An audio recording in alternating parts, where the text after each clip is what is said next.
think we can start, maybe. Can you hear me? Okay. Is it okay? Yeah, okay. Great, great. Thank you so much for joining this session. I'm very, very excited, and I know some of you have made to this session having all other sessions that are really, really interesting. So I appreciate your making time. A little bit about myself. My name is Ayako Sawada. I'm a co-leader at the Netherlands nonprofit user group, together with Shurd and Zoran, who just came in. Yes. So we have a lot of fun having a session together, facilitating the meetings, and having a good time with the nonprofit user group community members. Now, today this is about going pro bono and working together with nonprofits or using your capacity for the good cause.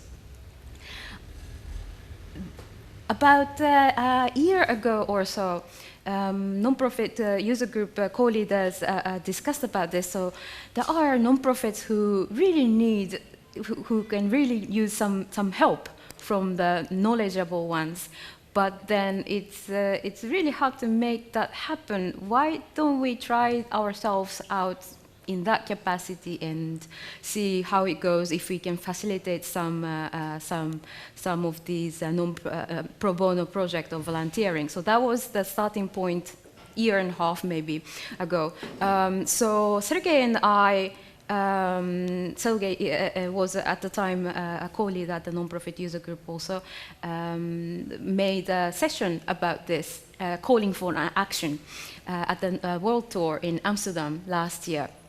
So first part, I'm going to do this call for action, and I would also like to get to know who I'm talking to. Some of the faces familiar, some of the faces I think I would like to get to know better.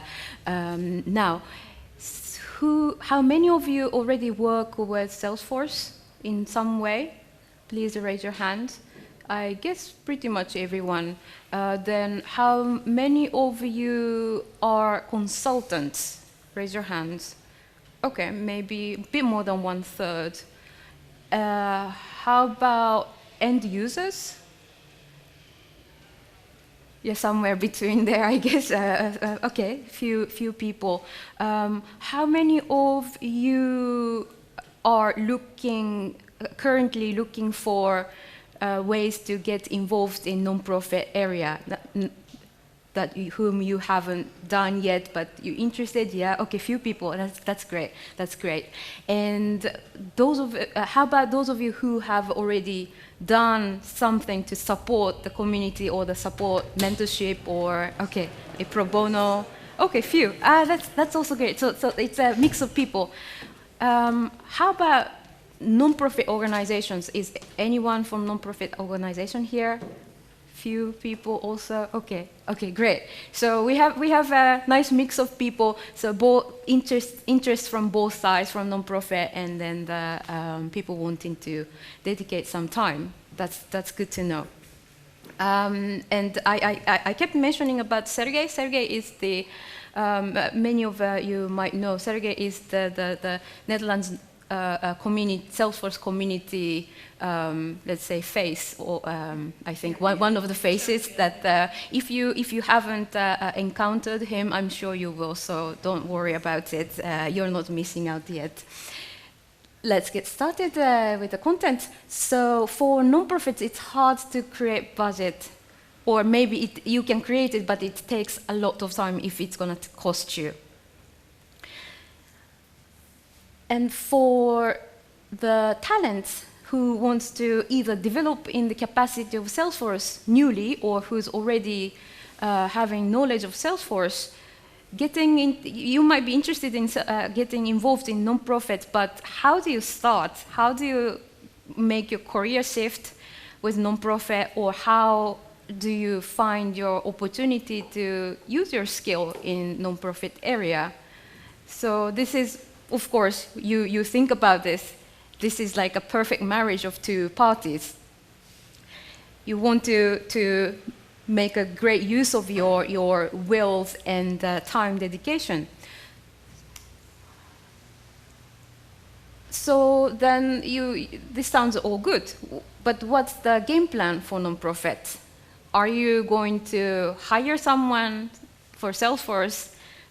You might not even know what kind of job role you're looking for your nonprofit. You might be able to ask some help from Salesforce. Salesforce has some pro bono project. They say it shouldn't be mission critical for your organization in order for your organization to request the resource from Salesforce. But you really would appreciate someone can dedicate some time constantly. So maybe you get a better chance looking for a consultancy or some kind of volunteering who's willing to drive your Salesforce. And for the Salesforce talents, what's your game plan? What do you have any idea how are you going to find a nonprofit? And do you think that's actually going to work? What are the do's and don'ts?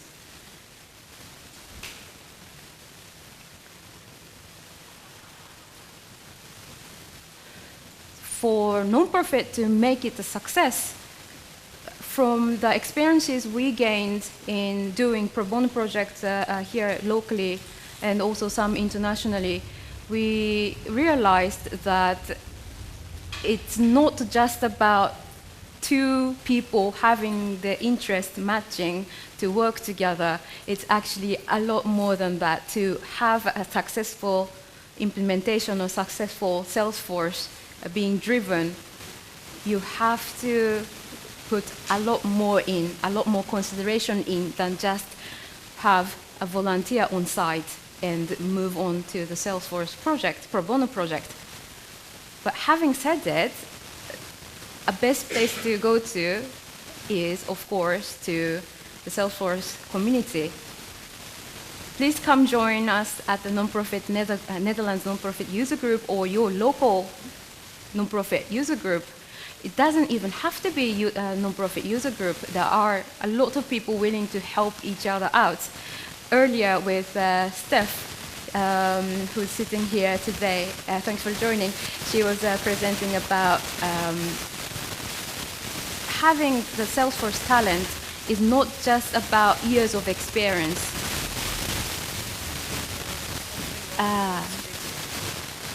Okay. Is it touching? Thanks. Yeah, I think so. Well, is it? Okay. As long as you can hear, that's fine. It's not about a number of experience, or it's not about the school, graduated school, but it can be helped so much, and also the career can progress so much when you have all the support around you. So how about the nonprofit talents? To make it a success, it goes the same way. So for nonprofit to make sure that your volunteer or the Salesforce talent is getting a good track for working together, please come to the community and get involved.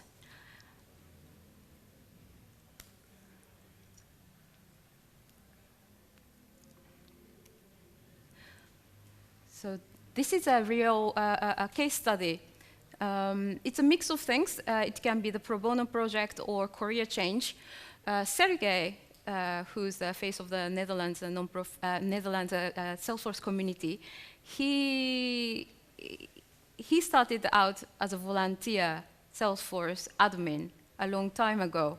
And he kept doing it, he committed himself, and he's now working as a Salesforce consultant at Blue Wolf.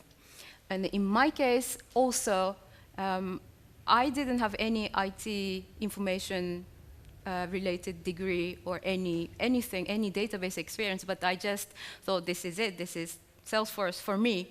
And the very first project I took up was in the Netherlands, a very small organization in Utrecht wanting to implement Salesforce. So I dedicated my time and also made a project plan with them and completed, and that kicked off my Salesforce hands-on experience as well as the Salesforce Korea. Hello. And I would like to also invite Nitsan to the stage to share about her experience. I think you can probably, everyone can hear without a microphone probably. Yeah. Yes. Yes. Thank you for coming up here. We were chatting about the volunteering experience and how do you start the Salesforce Korea, and I thought this is a perfect example what can work and what may not be, don't do, and so how did you start your Salesforce Korea? Okay, so yes, hi everyone. I'm Nitan. I'm now a Salesforce administrator, senior Salesforce administrator for a large charity in the UK called The Challenge. And I never heard about Salesforce until about 4 years ago, I would say. I was a software developer and a business analyst for a long time beforehand, but I never heard about Salesforce. And when I was looking to change careers and do something different, somebody mentioned Salesforce, so I went and had a look. And I was between jobs at the time, and I started with Trailhead. I think it's just started then, about 4 years ago. So I worked with Trailhead, and I was working with the trails and collecting badges, and I knew that I had to get some hands-on experience before I applied for jobs. Well, at least that was my feeling. But then a lot of people do trailheads, right, nowadays, but then they try to find the first experience, first job that gives you the chance, and that's really hard. What did you do to find this organization? I think my advantage was that I already had the mindset of a software developer. I already knew what business analysis was. I knew how to get requirements. I knew how to translate requirements to software. I think a lot of people that when they're starting sort of from scratch today, they might find it a little bit more challenging if they don't have that mindset, because at the end of the day, Salesforce is a brilliant tool, but it's a tool. You need to know if you are planning to be useful for a business. It doesn't matter if it's a not-profit or for profit. You need to know what to do with that tool, and that's where, for me, it's not that it was that easy, because when I decided that I needed some hands-on experience, I didn't quite know where to go. I knew that Salesforce was in the not-for-profit sector, so I went on job boards and I looked for the word Salesforce in the charity job boards, just to get an idea of who used Salesforce. And then I was cold calling, which is totally out of my comfort zone. And so you had few names on. I had about 6 or 7 names of the organizations and possibly the people that were looking. And I just called or emailed, and apart from one, none of them got back to me. Okay. So the hit rate was low, but well, I think 1 in 6 is still okay. But finally, you found your organization to work for. And I found somebody, and I spoke to the MD. It was a small charity, and he said, "Yeah, come along." And we were able to work it out. I committed to 3 months, 2 days a week for 3 months, and what I did wasn't so much. It was Salesforce at the end, but really I had to put in a lot of groundwork to actually work out what it is that they needed, because they weren't sure. They had a working org, and they were working with it, but they lost their admin. Somebody put something together for them, and they lost their admin. So I had to start with just making a list of requirements. Right. What's wrong, what you need, prioritizing it. So it was a work of a business analyst. And you had a plan to complete it. I had a plan, like you did when you put a project plan in place. And then I was able to accomplish one of the big tasks that they wanted. And then when I left, they had that, and they had a list of priorities. I don't know what they did with it, but they had it. One thing that I thought that's brilliant that what you did was that you actually found a job during your volunteering time, right? But then you went back to the nonprofit and said to them, well, I need to stop after this 3 months, but I will continue until that time. Yeah. And that... Yeah, I wanted to honor my commitment. It was important to me. And I did that. I agreed with my new employer that I would work part-time until the end of my agreement with the charity, and then I would move into full-time. So I still did 2 days a week. It was probably for about a month or 6 weeks. Okay. And then when I finished that and I handed it all over, then I moved full-time to my job. Okay. Thank you so much for sharing your story. So, right. We, so herself and myself, Sergey, we started as a volunteer, but then I got a wake-up call. Oh wait, did I just say volunteer or volunteering? When I was speaking to Trish. So I'm going to introduce one more person on stage. I got a Trish wake-up call. Please, Trish, come forward and share your story. You said to me, you don't. First of all, Trish is my goddess of Probono world in Salesforce. Really, seriously. So I really couldn't have done this without you. So let's. I'm also looking at the time. You said to me, you don't call your service volunteering or even pro bono. No. Right. No, And I what's get the paid. right? I definitely get paid. You get paid, but And I get paid because I think that every nonprofit that I work with needs to have some skin in the game. I need to be asking them to give me something for the service that I'm giving them. Because a lot of times volunteers are sort of seen, kind of down there somewhere. And I don't consider I consider myself a professional consultant. I consult with clients in America that I charge fees to. And when I go international, I charge room and board. And so it's more than, and now that a lot of nonprofits, a lot of people who call their work pro bono are also getting room and board for their work. And in fact, I've had a few nonprofits that keep thinking of me as a volunteer, which is a problem, because I want them to think that they actually have contributed for themselves to get the services that I give them. My very dear friend, Ashima Saigal, at one point I described to her what I do, which is pick me up at the airport, put me up, feed me, and provide me with decent internet. And she said, that sounds like the best friend plan. So nowadays I just call it the best friend plan. Just treat me like your best friend when I get there. That's what you pay. So I'm not a volunteer, you pay me on the best friend plan. right. So you go to most remote places like Ethiopia or Nepal to do your Salesforce project. And one thing that struck me, another thing that struck me was that you also say that you treat all the projects the same, right? Because you're professional. Yes. So you need to have the executive decision maker on board from the organization. Yep. All the things. Executive buy-in. We have to have a project manager on the staff that I usually expect them to be the system administrator.